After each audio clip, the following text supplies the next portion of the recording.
بسم الله الرحمن الرحيم، وبه نستعين، والصلاة والسلام على أشرف المرسلين سيدنا محمد وعلى آله وأصحابه الأخيار وسلم تسليما كثيرا. ازيكم حبايبي؟ عاملين ايه؟ وحشتوني يا أحلى حبايب وأحلى اخوات وأحلى متابعين. طبعا أنا جاية النهاردة بفيديو برضو يعني يعتبر جديد ومن وآخر تطورات قانون الإيجار القديم، قانون 164 لسنة 2025. وكمان انا مش عارفه، يعني عايزه اقول لكم ان انا ما بطلعش اقول معلومه الا اذا انا شفتها مره واتنين وسمعتها مره واتنين، ويمكن من حد مصدر موثوق منه زي المستشار ايمن عصام، لانه هو من رئيسة اتحاد او رئيس رابطة اتحاد المستأجرين، وهو الوحيد اللي بيدافع عن المستأجرين في الوقت الحالي، مع مجموعة تاني من المستشارين والمحامين زي محمد فهمي مثلا وشريف الجعار وما شابه ذلك من المحامين. طبعا قانون الإيجار القديم والفترة اللي فاتت وهيئة المفوضين، المحكمة الدستورية صرحت ان فيه دعوة تترفع قدام المحكمة، امام المحكمة الدستورية العليا، بخصوص قانون الإيجار القديم أو بخصوص الطعون المقدمة على المواد داخل القانون القديم، قانون الإيجار القديم. وإن شاء الله يا جماعة ربنا هيكرمنا والمحكمة الدستورية تفصل وتقول كلمتها. بس يا كان نفسي إن المحكمة الدستورية من أول منازعة تنفيذ اتحطت قدامها أو أول حاجة، يعني المحكمة الدستورية العليا تعتبر هي يد الشعب القصوى. استحالة المحكمة الدستورية هتعمل اي حاجة ضد مصلحة الشعب. لما المحكمة الدستورية حكمت الحكم بتاع 2002 وبتاع 2024 بزيادة الأجرة، وتقريبا في حكم سنة 2020، قالت ان ثبات الأجرة تحريك الأجرة. فدلوقتي الأجرة اتحركت واتحركت واتحركت، احنا مش عارفين هنروح فين. انا اقسم بالله مش عارفين ندفع الايجار عندنا عالي جدا، ولما يبقى الايجار من 100 جنيه بقى 1000 جنيه، يبقى يا فرحة الملاك من 100 جنيه ل 1000 جنيه. تعالوا مع بعض بقى نشوف الدكتور ايمن عصام عمل ايه في الدعوة الدستورية اللي اقامها النهاردة امام المحكمة الدستورية العليا. ربنا انصفنا بهذا التصريح ان احنا ننشئ دعوه دستوريه صحيحه باذن الله، نقدر من خلالها نحمي حقكم وموقفكم القانوني، نبقى ضامنين اولا ان احنا اللي عاملينها بنفسنا، ما يبقاش حد من الملاك عاملها بتلاعب. دي اول نقطه.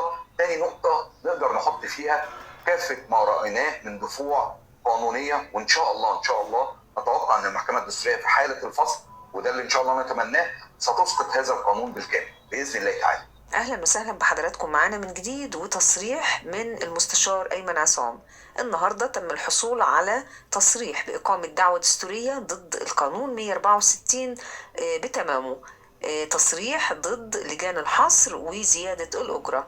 وزي ما قال المستشار أيمن عصام للناس اللي ما تعرفش إن في طعن على القانون بتمامه، يرجعوا لأحكام المحكمة الدستورية السابقة، لأن في طعون تم تقديمها على قوانين منذ نشأتها. ليه؟ لأنها نشأت ميتة منعدمة. وصرح وقال إن قانون الإيجار القديم ولد بطريقة خاطئة، فبالتالي ما صدر عنه بالنسبة لقرارات رئيس مجلس الوزراء باطل ومنعدم. أكد كمان خلال تصريحاته بأن التصريح اللي حصل عليه من رئيس محكمة القضاء الإداري، وده في حد ذاته إنصاف لجميع المستأجرين. التصريح اللي أنصف معظم أصحاب الإيجار القديم، التصريح لإنشاء دعوة دستورية صحيحة لحماية حقوق المستأجرين وموقفهم القانوني.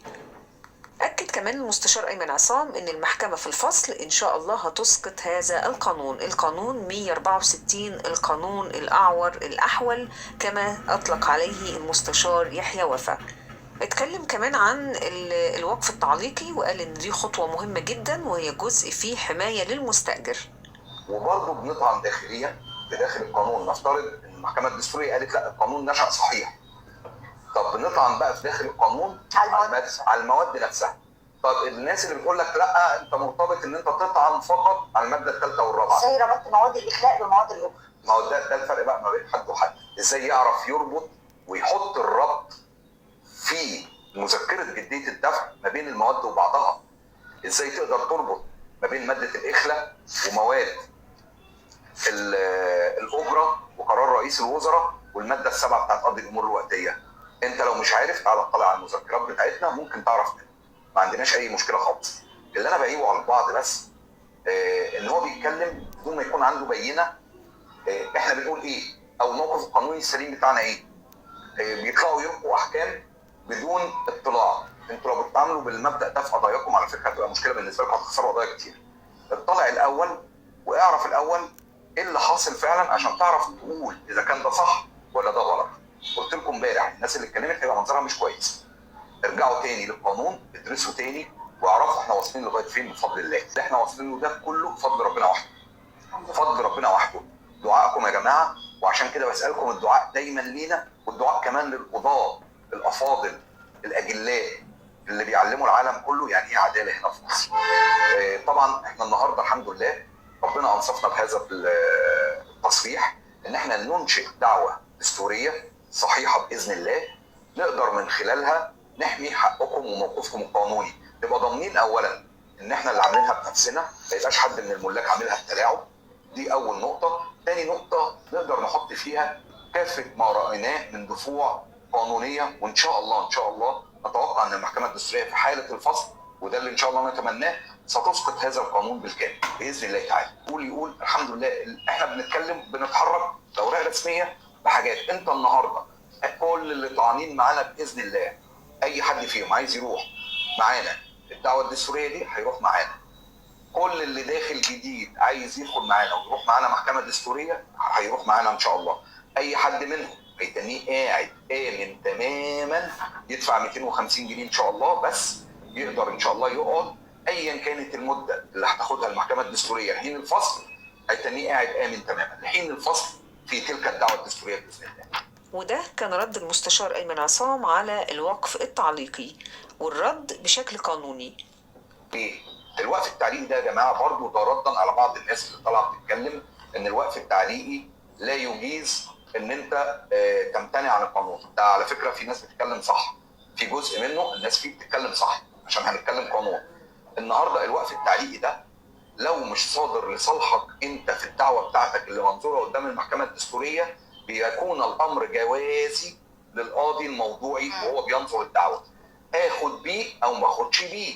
بس طبعا بيبقى له ترجيح. لكن لو هو في الدعوه بتاعتك انت الزامي قانونا ان يتم وقف الدعوه لحين الفصل في المحكمه الدستوريه. ليه؟ لان اصبحت المحكمه الدستوريه هي صاحبه الولايه على تلك الدعوه، فلا يجوز وهي صاحبه الولايه على الدعوه دي بالناس اللي فيها ان يتم الفصل فيها قضائيا الا حين ايه؟ حين بات المحكمه الدستوريه. لكن اللي باقيين اللي واخدين على حسها وبقى ان عشان الدعوه بتاعتنا منظوره امام المحكمه الدستوريه مثلا، احنا كمان عايزين نستفيد ونقف لغايه لما نشوف يحق للقضاء ان هو ياخد ده او لا ياخذ بيه.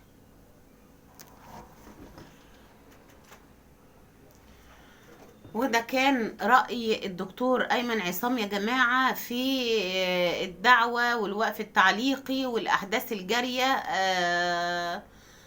في آخر تطورات قانون الإيجار القديم. أنا حبيت بس إن احنا كل ستات البيوت وربات البيوت اللي موجودين معانا اللي ما بيخرجوش واللي يعني بيتصفحوا كده سريعا على السوشيال ميديا، وان شاء الله يكون الكلام ده في صالح المستأجرين، وتكون الناس كلها ان شاء الله تدفع 250 جنيه حسب ايه المنطقة بتاعت حضرتك، وان شاء الله كمان تكون قاعد في بيتك بأمان، وان شاء الله كمان ربنا يكرمها يكرمنا بالمحكمة الدستورية وتلغي مادة الطرد نهائي ونكتفي بزيادة الأجرة الحالية. ده كان الفيديو بتاعنا النهاردة. يا ريت اللي يشوف الفيديو يعمل لنا لايك واشتراك في القناة يا احلى حبايب واحلى متابعين. كل سنة وانتم طيبين. النهاردة 15 رمضان، ال15 يوم عدوا زي النسمة. زي ما انتوا عارفين شهر رمضان بيعدي علينا نسمة، الشهر بنتمناه من الله كل سنة، أعاده الله علينا وعليكم بالخير واليمن والبركات، ويتقبله منا ربنا سبحانه وتعالى، ويجعلنا من المغفور لهم ومن العتقاء من النار، واللي ربنا يشملنا برحمته في شهر رمضان ان شاء الله. ده كان الفيديو بتاعي.